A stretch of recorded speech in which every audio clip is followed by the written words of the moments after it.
শুভ সন্ধ্যা বন্ধুরা, সুনিতার রান্নাবাটিতে তোমাদের সবাইকে স্বাগত। বন্ধুরা, আজকে তোমাদের সাথে আমি শেয়ার করব সুজি দিয়ে ভাপা পিঠের রেসিপি। তো চলো বন্ধুরা, সুজি দিয়ে ভাপা পিঠের রেসিপিটা আমি কিভাবে কি উপকরণ দিয়ে তৈরি করছি সেটা তোমাদের সাথে শেয়ার করি। প্রথম থেকে শেষ পর্যন্ত দেখার অনুরোধ রইল। তো চলো শুরু করা যাক।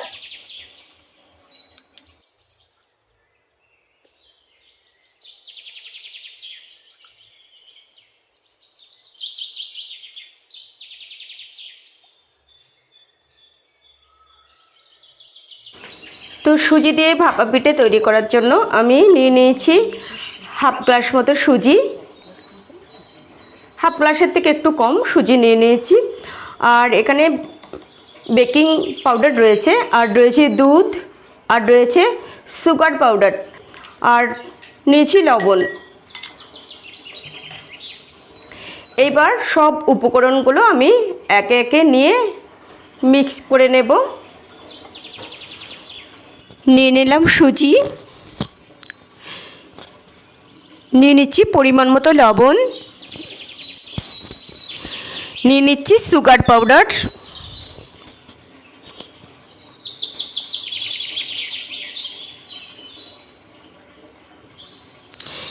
এবার নিয়ে নেব ছোট চামচের 1 চামচ বেকিং পাউডার।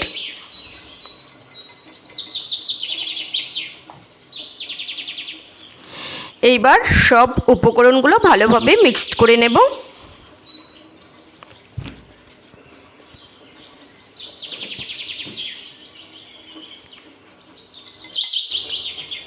সব উপকরণগুলো দিয়ে আমি মিক্সড করে নিয়েছি। এইবার আমি দুধ দিয়ে মাখিয়ে নেব।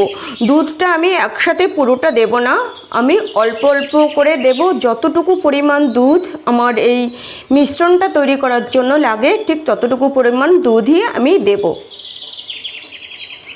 তো সুজি সাধারণত দানা জিনিস, এবং সুজি দুধ এবং জল দিলে ফুলে ওঠে। তার জন্য আমি এই যে এরকম করে মাখিয়ে এখন আমি 5 মিনিটের জন্য ঢাকা দিয়ে রেখে দেব।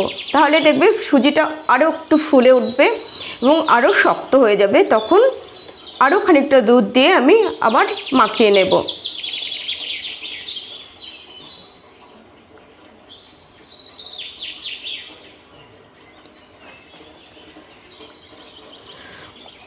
তো 5 মিনিট ঢাকা দেওয়ার পরে আমি আবার ফিরে এসেছি।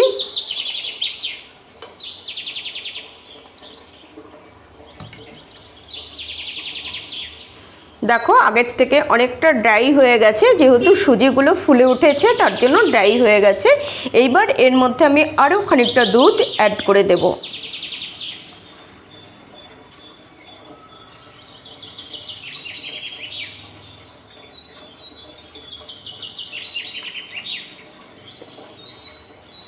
আরও খানিকটা দুধ আমি অ্যাড করে নিচ্ছি। মানে যতটুকু পরিমাণ লাগবে ততটুকু পরিমাণ দিতে হবে, এবং সেটা একবারে নয়, একটু একটু করে দিতে হবে।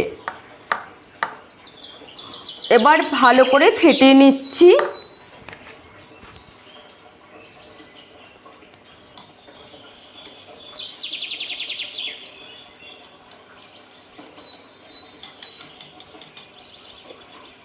তো দেখো, মিশ্রণটা ঠিক এইরকম করেছি, বেশি ঘনও করিনি, বেশি পাতলাও করিনি, ঠিক এইরকম টাইপের মিশ্রণটা তৈরি করে নিতে হবে।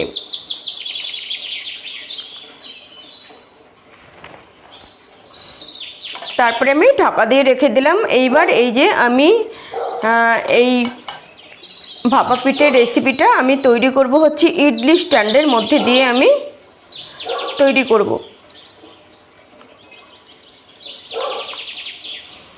ইডলি স্ট্যান্ডে আমি অল্প অল্প করে একটু তেল দিয়ে দিয়েছি। তেলটা ভালো করে একটু মাখিয়ে নিচ্ছি। তো বন্ধুরা, আমি এটা নারকেলের পুরের সাহায্যে করব। আর তোমরা চাইলে নারকেলের পুর ছাড়াও করতে পারো, তাহলে চিনির পরিমাণটা আরও একটু বেশি দিতে হবে। তো বাচ্চাদের কথা ভেবে যদি তোমরা করো তাহলে তোমরা পুর ছাড়া করবে, দেখবে দারুণ টেস্টি, এবং বাচ্চারা ভীষণ ভালোবাসে খেতে। এটা বাচ্চারা খুব ভালো করে খাবে।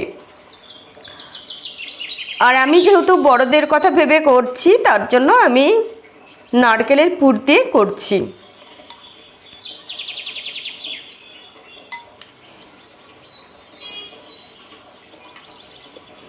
আমি যতটুকু সুজি নিয়েছিলাম ততটুকুতে আমার 5টা পিঠেই হয়ে গেল। এই যে আমি দিয়েছি প্রায় হাফ বাটি করে দিয়েছি, এটা ফুলে একদম ভর্তি হয়ে যাবে, অনেকটাই ফুলে উঠবে।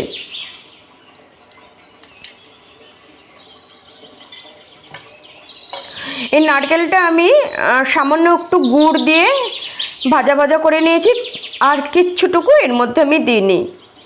তো এবার আমি গোল গোল করে 4 কোণায় 4টে এইভাবে দিয়ে দেব।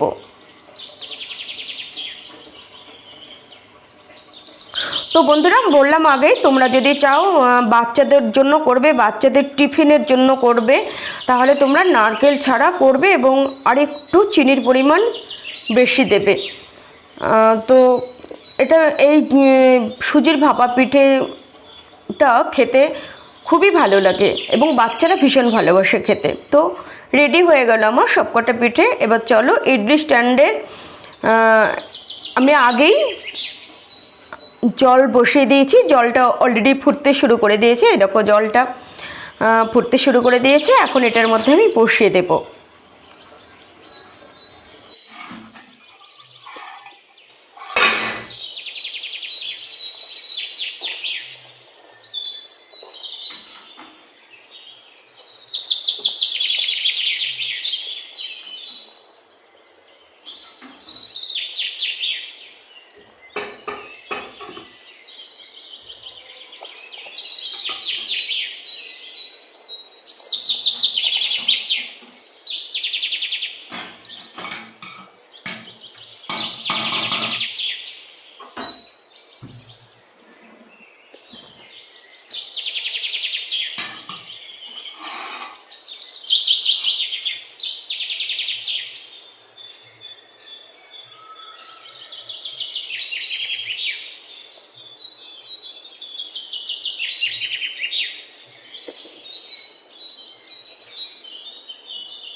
তো কেমন লাগলো বন্ধুরা আজকের সুজি দিয়ে ভাপা পিঠের রেসিপিটা? তোমরা আমাকে কমেন্টস করে জানিও। আর তোমরা প্রথম থেকে শেষ পর্যন্ত যারা আমার সাথেই ছিলে, তোমাদের জন্য অনেক অনেক শুভকামনা রইল। আর দেখা হবে নেক্সট রেসিপিতে। তোমরা সবাই অনেক অনেক ভালো থেকো, সুস্থ থেকো। টাটা।